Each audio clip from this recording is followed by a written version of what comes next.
1909 में मदन लाल ढींगरा,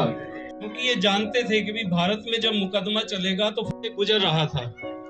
तो इसीलिए इनको वीर कहा जाता है, क्योंकि ये इनके अंदर वीरता का गुण था। देखिए, आज रेलवे की ज़मीन पर जो पार्क का निर्माण हुआ था उसका नामकरण वीर सावरकर जी के नाम पर किया गया है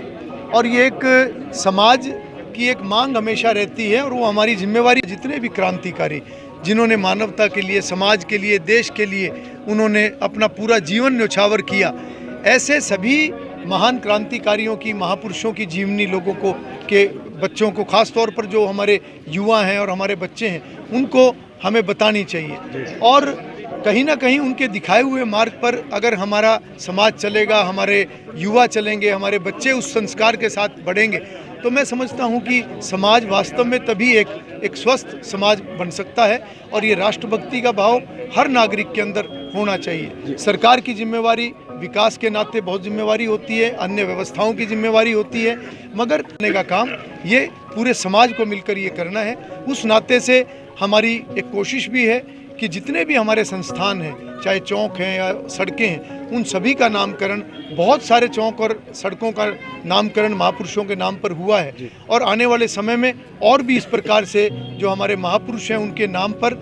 जो है वो नामकरण संस्थानों का भी किया जाएगा। और मैं समझता हूं कि आज का वीर सावरकर जी के नाम पर ये पार्क का जो नामकरण है, ये हमारे जो जितने भी युवा और हमारे बच्चे जो पार्क में आते हैं, जो सुबह शाम उनका नाम देखेंगे तो निश्चित रूप से एक प्रभाव उसका पड़ता है। और वीर सावरकर जी ने जो आज़ादी की लड़ाई में और जिस प्रकार से उनका एक योगदान रहा, मैं समझता हूँ वो भुलाया नहीं जा सकता। और मैं सभी शहरवासियों को बहुत बहुत शुभकामनाएं देता। पार्टी की सरकार, चाहे केंद्र की बात करूँ या मैं हरियाणा प्रदेश की बात करूँ, लगातार कई तरीके से हमारे काम चले हुए हैं। चाहे उसमें राष्ट्र की मजबूती की बात है, राष्ट्र के गौरव की बात है, चाहे उसमें चहुमुखी और समान विकास की बात है या व्यवस्थाओं को मजबूत करने की बात है, हर तरीके से जो है सरकार लगातार काम कर रही है। और मैं समझता हूं कि 9 साल के अंदर जो 2 साल कोरोना काल के अंदर खराब हुए हैं, जो कि एक पूरी दुनिया के ऊपर एक संकट आया था, पूरी दुनिया की अर्थव्यवस्था उसमें चरमरा गई थी, उसके बावजूद भी हमारा देश और हमारा हरियाणा प्रदेश दोबारा जो है वो विकास की गति तेज हुई है और एक बहुत अच्छा कार्यकाल ये 9 साल का जो है भारतीय जनता पार्टी के सरकार का रहा है।